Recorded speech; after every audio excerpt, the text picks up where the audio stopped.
Hello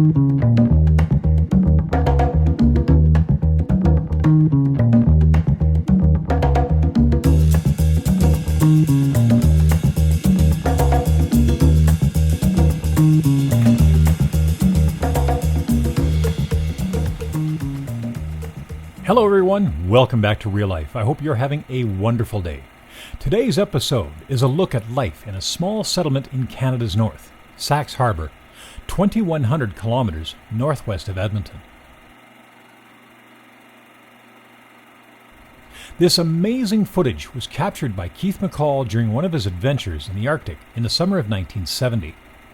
Early footage in this part of Canada is quite rare, as just traveling here was, and still is, a challenge. Sachs Harbour is located in the Inuvik region of the Northwest Territories. Situated on the southwestern coast of Banks Island, the population is about 100 people. Sachs Harbour is the only permanent settlement on Banks Island. Banks Island is 70,028 square kilometers. It is the 24th largest island in the world, a little bigger than Ireland.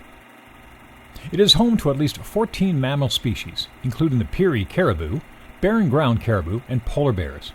At one time, over 68,000 musk oxen lived on the island, the majority of the world's population. The island is a summer home to hundreds of thousands of migratory birds who nest at Banks Island Migratory Bird Sanctuary No. 1 and No. 2. The island is treeless, with the tallest plant, the Arctic willow, growing occasionally to about the height of a person's knee, but usually standing no more than about 10 centimeters or 4 inches. Pre-Dorset cultural sites on the island have been found that date from approximately 1500 BCE. The pre-Dorset sites were later replaced by archaeological cultures showing eastern and western Arctic Dorset characteristics in the southern parts of the island. From about 800 BCE to 1000 CE, the northern half of Banks Island was seldom visited by people. From about 1000 to 1450, the Thule people occupied several sites along the island. But due to the cooling climate brought on by the Little Ice Age, the island was most likely deserted until the arrival of the Inuvialuit in the 17th century. The island on which Sachs Harbour was located was first spotted in 1820 by Sir William Edward Parry and named Banksland in honor of Sir Joseph Banks. The origins of the settlement go back to 1929. When several Inuit families moved to the site to trap. It was incorporated as a hamlet in 1986. Banks Island is a tundra climate typical of the Canadian Arctic, with long cold winters and short cool summers. Since the activities of many residents of the community revolve around fishing, hunting, and travel, many residents have considerable knowledge of weather conditions, permafrost, and even erosion patterns. In the brief summer, the mean daily maximum is about 10 Celsius. In winter, the sun sets at November 15th and is not seen again until January 25th. Come May 8th, it's 24 hours of daylight until August 4th. With that, enjoy this rarely seen footage of Sachs Harbour, its people, and Banks Island from more than a half century ago.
Thank you to all my Patreon supporters, members, donors, and subscribers. It's a pleasure producing these fascinating little episodes. If you want to see more of these old reels restored and preserved, consider supporting by hitting the thanks button or becoming a monthly member. Your support will help preserve these old reels. Have a great day, be kind, and we'll see you again next time on Real Life.